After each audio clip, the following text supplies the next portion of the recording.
জগন্নাথ বসুর সঙ্গে আমাদের কথা শুধুমাত্র 98.3 ম্যাচেতে।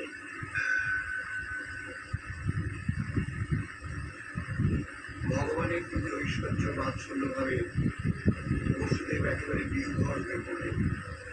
তার বাক রুদ্ধ হল, চোখ দিয়ে অবিরল প্রেমাশ্রু জ্বলতে লাগলো। অপলক নয়নে তিনি পুত্র কৃষ্ণকে দেখতে লাগলেন এবং বারবার শুদ্ধিত হতে লাগলেন। এই বুঝি কংস এসে পড়ল। ভাগবতরা এইভাবে বাসুদেবের অত্যন্ত অপরূপ ছবি ফুটিয়ে তুলছে।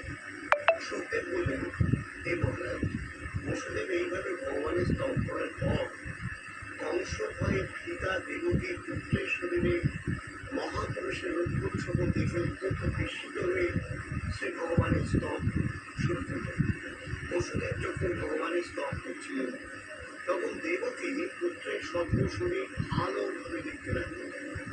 দেখলেন তার নবজাত পুত্র পীত বস্ত্র পরিধান করে রয়েছেন। কেউ কুণ্ডল প্রভৃতি মণিময়ের রত্নালঙ্কারে সর্বাঙ্গ ঝলমল করছিলেন। বক্ষস্থল কৌস্তুভ মণি এবং বনমালায় পরিশোভিত। চার হাতে রয়েছে শঙ্খ, চক্র, গদা, পত্র।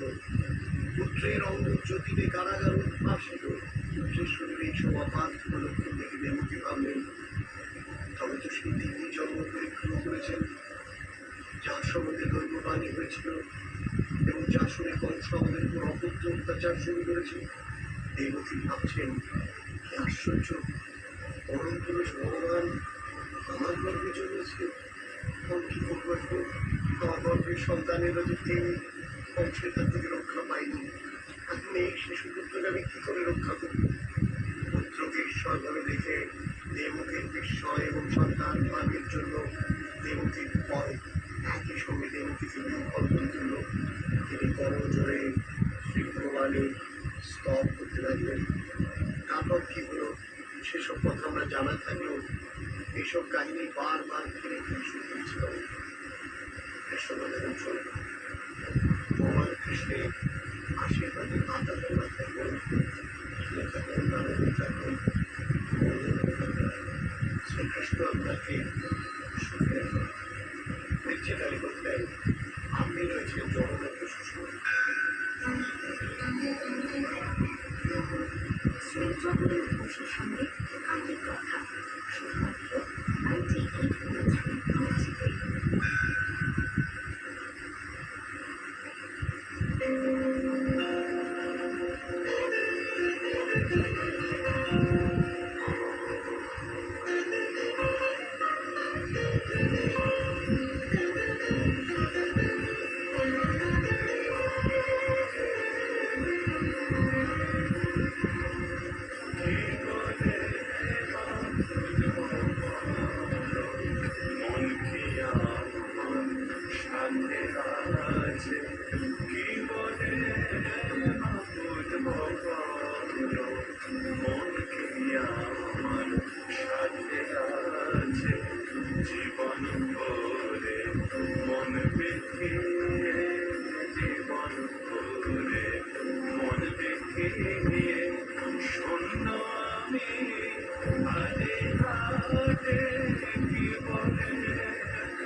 ওম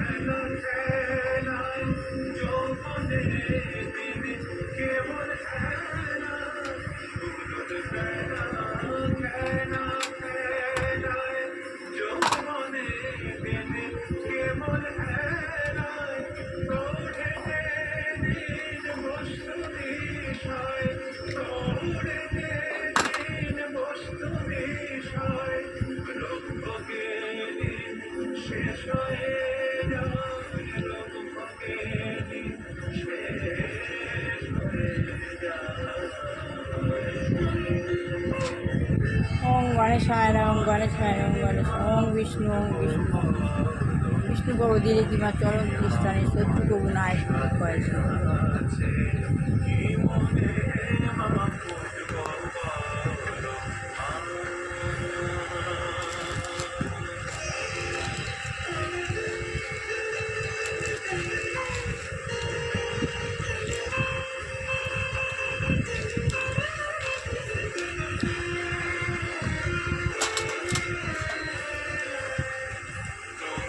ওম রক্তম ভুজম সোনম শেষি যৌত মোধি পং ভজাম পদ্মং দদা ভয়া বরাং মাণিক্য প্রভম রণনীতি বিনেত্র ওম জুম সাহা ওম জুম সাহা ওম জুম সাহা ওম বিষ্ণু ওম বিষ্ণু বিষ্ণু পর্বধীরে কিংবা চরণ দৃষ্টানে শত্রুপ্রভু নায়ক ওম শ্রী গুরুদেব দুর্গাপ্রসন্ন দেবায়।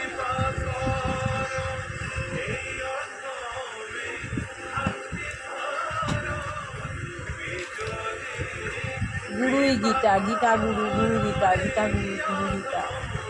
আমি প্রতিদিন গুরু গীতা নিয়ে গুরু সঙ্গ করি প্রতিদিন।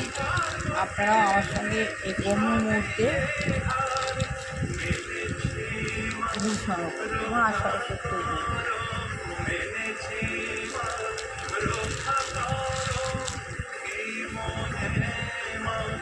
লক্ষ্মীদেব পায়।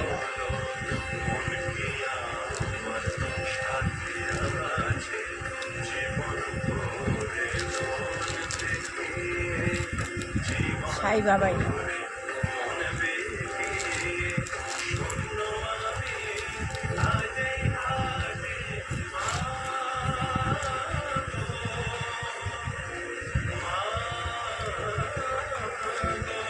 আত্মজ্ঞান লাভের পন্থা বইটা করছি শ্রী প্রভুপাদ।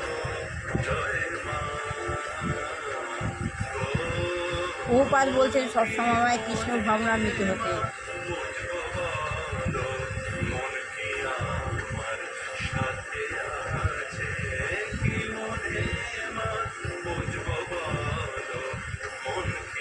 তাহলে সাংবাদিক আমাকে কি বলছেন? সাংবাদিক আমাকে কি কোনোরকম আর্থিক সাহায্য করতে হবে?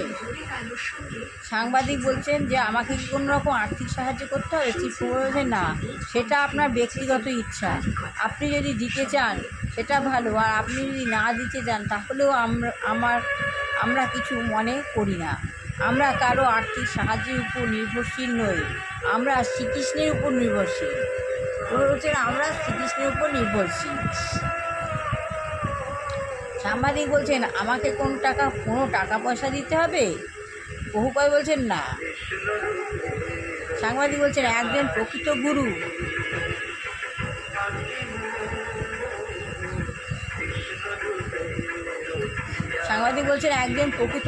এবং ভক্ত, গুরুর মধ্যে পার্থক্য নিরূপণ করাটা কি অন্যতম একটি মুখ্য বিষয়? একজন গুরু আর ভক্ত, সে গুরুর মধ্যে পার্থক্য নিরূপণ করাটা কি একটা অন্যতম মুখ্য বিষয়? শ্রী প্রভুপাদ বলছেন হ্যাঁ, প্রকৃত গুরু ব্যবসাদার নন। প্রকৃত গুরু যে সে ব্যবসাদার নন, তিনি হচ্ছেন ভগবানের প্রতিনিধি। ভগবান যা বলেন গুরু তা পুনরাবৃত্তি করেন। তিনি কোনো কিছুর